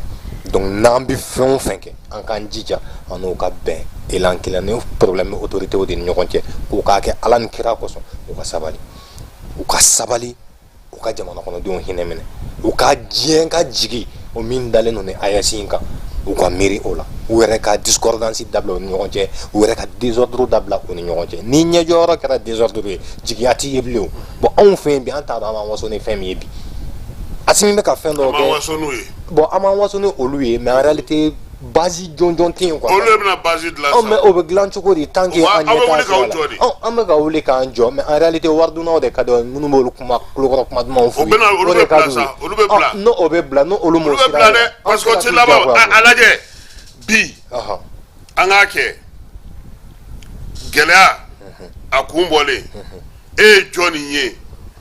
a tɛgɛrɛ fɔ jɛkulu jumɛn na k'o bɔra ka fɔ ko bon ko gouvernement ne ka fɛɛrɛ filɛ nin maa si e ye jɔn nin ye ka miiriya ɲuman ta k'a fɔ bon komi nin ko bɛ taa n'an ye nin kɛ an bɛ se ka nin sɔrɔ e ye groupe jumɛn ye k'a fɔ bon anw dɔnbagaw bɛ yan fɛ n'an sera ka nin kɛ e y'o jumɛn ye donc gouvernement yɛrɛ de kan ka leçon tirer degun minnu bɛ an ka jamana kɔnɔ bi parce que ni mɔgɔ b'i dɛmɛ a kana kɛ kuma o kuma ale dulonnen don e kɔ la ni min fɔra ale bɛ wuli ne e ka fɛn min bɛ a bɛ wuli ka togo la ou bien ka mɔgɔw fara ɲɔgɔn ka taa tɛgɛrɛ fɔ ka fɛ o tɛ o bon nafa t'o la f'i ka kɛ i kunkolo bɛ baara kɛ mɔgɔ ka k'i bolo yan ani kɔ kan minnu bɛ se ka jamana dɛmɛ ka jamana nafa ka jamana ka hakɛw k'olu dafalen to sinon n'a ka nɔgɔ i b'u ye o i b'u ye mais n'a gɛlɛyara hali ka dɛmɛ kɛ ka wuli ka dɛmɛ dɔrɔn kɛ kuma dɔrɔn na o dɛsɛra ka kɛ o kuranko la mɔgɔ ma maa ye ka na gouvernement senkɔrɔma dondo n'a bɔra maa minnu bɛ yen n'olu b'u kuntilenna fɔ n'olu bɛ fɛ degun ka bɔ a la mɔgɔ ma maa ye fɔnkɔɲɔgɔnkɔ minnu bɛ yen bi k'a fɔ ko tiɲɛ yɛrɛ la an ka jamana bila ko bɛɛ sanfɛ an k'a lajɛ maa ma o maa ye maa fɛn fɛn b'a fɔ bɛɛ b'a sama ka taa i ka nafa bɛ fan min na k'o tigi maajamu tant que an ma bɔ o fana na an bolo b'a jɛ anw yɛrɛ fana ka gɛlɛya kɛra fɛn kelen pewu ye ni min ma ɲɛ k'i n'o bɛ baara kɛ o b'a k'ale gulonnen don ni colonel la o b'a k'ale gulonnen don ni tendance la olu ɲinɛna k'a fɔ ko Mali bɛ to yan merci beaucoup bon anw ni caman tɛ se ka baara kɛ miirina min kan o ye nin de an ti tugu colonel kelen kɔ a bɛɛ ye Mali armée de ye wa c'est le Mali ka bon ne bolo ka tɛmɛ Assimi kan ce n'est pas Assimi que j'aime c'est le Mali que j'aime ale de ye chance sɔrɔ bi a b'an ɲɛma an bɛ se ka fɛn o fɛn kɛ k'a dɛmɛ an b'a kɛ tant que a tilennen don mais k'a fɔ k'i bɛ tugu dɔ de la ka dɔ to yen ne tɛ se k'o kɛ o ye tiɲɛni de ye nka e bɛ tugu ne kɔ dɛ e bɛ tugu ne kɔ ne ka pepini ninnu tɛ ne olu bɛ tugu ne kɔ donc sisan fanga baara la Kasim an ka mɔgɔ ko bɔ a la an ka na n'a ye jamana ko la dɔ kɛra ayiwa Mala an bɛ fo donc min bɛ yen an bɛ autorités fo an ka kuma caman bɛ yen bi a ka gɔni tiɲɛ don mais u kana minɛ gɔni ye u k'a dɔn k'a fɔ l'urgence la a bɛ yen et puis espoir min bɛ yen diɲɛ ɲɛ jɔlen don an na cogo min na. E yɛrɛ filɛ e min yɛrɛ ti papaga ye tiga ti pa ye e taara u ye e ma jamu kɛ e kɛ ko fɛnba k'a sɔrɔ e ti foyi ye yan. Voilà et puis an ka présentation Mali an ye présentation min kɛ salle kɔnɔ u wulila ka denmisɛnninw ye hymne da denmisɛnninw bɛ Mali dɔnkili ni Mali fɛnw dɔn olu yɛrɛ ko u ka fɛn bɛɛ b'a fɔ ko ni maliyɛnw ko cogo min voilà e min taara ye e ye bonya min ne kun kan ka to Burkina kɔnɔna na e kun tɛ don mɔbili wɛrɛ kɔnɔ polisi kun tɛ e ye u bɛɛ kun b'i bonya nka e malade en même temps an ka présentation o de kɛra orientation jɔnjɔn yɛrɛ haïtien minnu y'an suit congolais minnu y'an suit paraguayen minnu tun bɛ yen nɔ cubain minnu tun bɛ yen burkinabé minnu tun bɛ yen mɔgɔ wɛrɛ minnu tun bɛ yen nigérien ninnu tout le monde a été convaincu par ce que nos réflexions ont pu porter o ye kuma bɛɛ ye o ye kuma bɛɛ mais en réalité o réflexion in siɲɛ wɛrɛ n'e taara Burkina an bɛ o de ta k'e yɛrɛ kunbɛn n'a ye voilà bon o bɛ an bɛ baara kɛ n'a ye k'a ɲɛ k'a dilan k'a ɲɛ bon mais anw fɛ yan foyi tɛ se ka kɛ. n bɛna misali kelen pe d'i ma a ma mɛn dɛ FESPACO tɛmɛnen na Mali de tun ye pays invité d'honneur ye an taara u ka surafana dunyɔrɔ dɔ la i b'a dɔn sɛ de bɛ dun yen kosɛbɛ anw sigilen don u nana dumuni d'an ma quoi n bɛna fɛn dɔ f'i ye dɛ i k'a jateminɛ dɛ an bɛ sɔn ka kuma wuli a kan quoi sɛ ma na i ye kelen kelen bila bɛɛ kɔrɔ Malien saba Burkina bɛ saba bɛ naani u kɔni kun ka ca n'a ye parce que an kun ye saba ye ne ni Asani ni Amadu cɛ n'anw ye sɛ min dun n'an y'o kolo kari an b'o fili kɔfɛ Burkina bɛ kɛlen k'a taa ni bila kɛrɛfɛ n'anw ye min bɔ an da an b'o an t'a dɔn an y'a fili ka taa fa min yɛrɛ fɛ u ka fossé dingɛnin b'an kɔrɔ a tun bɛ fɔ ɲaman na o mais les Burkinabés u ta colonie bɛɛ tonnen d'u kɔrɔ u tilalen o la o fana kolo fana o bɛ taa mɔgɔ min fɛ o fana bɛ yen u kan ka t'o lasago yɔrɔ min na o bɛ yen u kan ka feere mɔgɔ min ma o fana bɛ yen u ko ko maliyɛnw k'aw ta bɛ u b'a fɔ k'anw ta bɛ fossé kɔnɔ mais a ye leçon min di ne ma c'est que hali o tabali tour la danfara yirala anw na quoi n b'a laban ni min ye peut-être que journaliste sportif caman tulo b'an na CAN 2008 an bɔra Ghana Mali éliminé na an kun bɛ ka na an y'an jɔ ka dumuni kɛ k'an ka carte ta ka taa k'an ka sardine boîte ni ko fɛnw ni Coca-Cola fɛnw u y'a to fo an ka se poste la u y'an ka carte lasegin k'an ka na an ka ɲaman cɛ walayi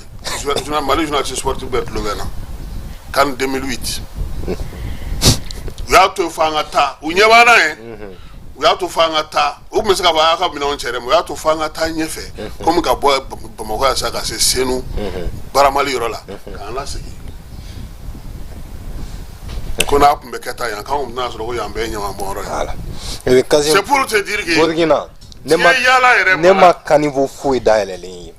et puis u ka siraw a bɛɛ de fɛrɛlen dingɛ bɛ hali Asimi tɛmɛ sira kan bi mais o tɛ Burkina dɛ u ka baaraw yɛrɛ non franchement on a besoin de travailler an bɛ bi ta bila an ka énergie fanga sera nin yɔrɔ in de la bi ka se ka nin de sɔrɔ anw bɛ courant san de an bɛ bi ta jɔ yan k'i fo k'i waleɲuman dɔn min ye an bɛ n'o ye k'an ka foli bɛ s'a ma Njayi an b'a fana fɔ yan min ye Samane Grand Maya maa bɛɛ lajɛlen an b'u bɛɛ lajɛlen fo wulikajɔ ni cɛsiri a y'aw jija nɔ bɛ bɔ kow la koyi sigi tɛ foyi ɲɛnabɔ veille citoyenne min filɛ nin ye Burkina kɔnɔna nin ye a daminɛna ni kafe feerelaw de ye mais olu ka café feere yɔrɔ olu de kelen kelen y'a daminɛ mais bi a kɛra cogo min na i yɛrɛ y'a ye dɛ. Rond point foyi tɛ Ouaga kɔnɔ a tɛ yɔrɔ min na et puis u ka ville bɛɛ et puis ils sont en contact permanent. Avec la présidence. Avec la présidente. Ne veux donner un domaine, coup d'état, il le jour avant ces jours-là. Mais c'est le VDP. C'est la veille citoyenne en coordination avec les deux les Congolais et les VDP. On les militaires. Militaires. Bon, on fait veille citoyenne aux populations civiles. On les informations passées. Mais on fait avec bon on fait un kuma ka changa nyebe feno na tola tele flen abna nanye ala kanya mais en teke encore ame wuli kan jodi quand on n'a pas d'autre choix non ame wuli kan jodi parce que ne yɛrɛ monnaie ni ko mi yɛrɛ ka jugu mala ni ye tien fɛn o fɛn ta anw ya i b'a bɛɛ bɛ daminɛ anw na mala mais anw ni minnu bɛ don a la olu ta ka anw to maintenant sisan fanga jija de amana don min na an ka laban quoi et puis an ka laban ko ɲuman pour que an tɔgɔ min ni maaw b'an tɔgɔ duman mun anw de taara 2008 coup d'état kɛra ka anw to yen Alpha Lassana Conde la Guinée maison de la présidence anw de y'a sigi u ka héritage anw de y'a sigi u ka comité national de légal accès aux médias d'état anw de y'a baara bɛɛ kɛ mais bi ye bon ka ɲi ala ka sini yira an na amara min ye Keba Jalo ye k'i fana fɔ k'i waleɲuman dɔn sini kɛnɛ laban ɲuman ala k'a d'a ma ala k'an ka jamana kisi ala k'an ka jamana tanga